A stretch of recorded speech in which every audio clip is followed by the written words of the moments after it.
Hello sister, வரமத்துல்லாஹி ஒரு வழியாக இப்போ தான் இந்த அன்பாக்சிங் பண்ணுறதுக்கு டைம் வந்தது. நான் வீடியோ போட்டதுலேயே இந்த பேக் தான் நிறைய என்கொயரி ஸ்க்ரீன்ஷாட் எடுத்து கேட்டிருந்தீங்க. இப்போ கொஞ்சம் பிஸியாக இருந்ததால் என்னால் உடனே அப்டேட் பண்ண முடியல. ஓகே, இது என்ன மாடல் எப்படின்றத நம்ம இப்போ அன்பாக்சிங் பண்ணி பார்த்துக்கலாம். இது வந்து உங்களுக்கு பியூட்டிஃபுல்லான 2 கம்பார்ட்மெண்ட் ஜிப்பர் இருக்கிற ஒரு வேலட் பர்ஸ் தான். இது பியூட்டிஃபுல்லாக இருக்கும். இது டிஜிட்டல் பட்டர்ஃப்ளை பிரிண்ட்டில் வந்துடும். இது சூப்பராக இருக்கும். உங்களுக்கு நீங்கள் வந்து இது நல்லா ஸ்பேஷியஸாக எல்லா திங்ஸ் வேணாலும் நீங்கள் கேர் பண்ணிக்கலாம். இதில் வந்து ரொம்ப ஸ்பேஷியஸான ஐட்டம் கொண்டு வந்திருக்கும். ஏன்னா வந்து இப்போ ஒரு ஃபங்க்ஷன் போனோம், உங்களோட 2 மொபைல் வச்சுக்கலாம், இல்லை இன்னொரு மொபைல் வச்சுக்கலாம், பேங்க் போனால் கூட ஒரு ஐட்டம்ஸ் நீங்கள் வச்சுக்கலாம். எக்ஸாம்பிள் காமிக்க பாருங்கள். இதில் நீங்கள் ஒரு மொபைல் 2 மொபைல் வச்சுக்கலாம். வச்சு நீங்கள் இதை வந்து இப்போ நீங்கள் வந்து இதெல்லாம் பிராண்டட் குவாலிட்டியில் வந்துடும். ஸோ ப்ரீமியமான குவாலிட்டி இது வந்து நீங்கள் ஒரு பாஸ்போர்ட் கூட நீங்கள் வச்சுக்கலாம். இந்த மாதிரி இந்த ஸ்கொயர் ஷேப் பாஸ்போர்ட் கூட நீங்கள் வச்சுக்கலாம்.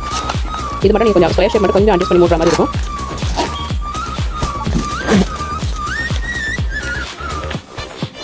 பாருங்க, இந்த ஸ்பேஷஸாக 2 மொபைல் பாஸ்போர்ட் எல்லாமே நீங்கள் புக் கூட யூஸ் பண்ணுற மாதிரி இருக்கும். இது வந்து ஒரு ப்ரீமியம் குவாலிட்டியில் கொண்ட கலர்ஸ் நான் பிக்சர் அப்டேட் பண்ணுறேன். இந்த மாதிரி ஐட்டம்ஸ் நம்ம பேஜ் மறக்காம ஃபாலோ பண்ணுங்க, DM பண்ணி புக் பண்ணுங்க. ரீசெலர்ஸ்க்கு நம்ம சர்வீஸ் பண்ணிட்டு இருக்கோம். ஸோ அவங்களும் நம்ம கிட்ட வந்து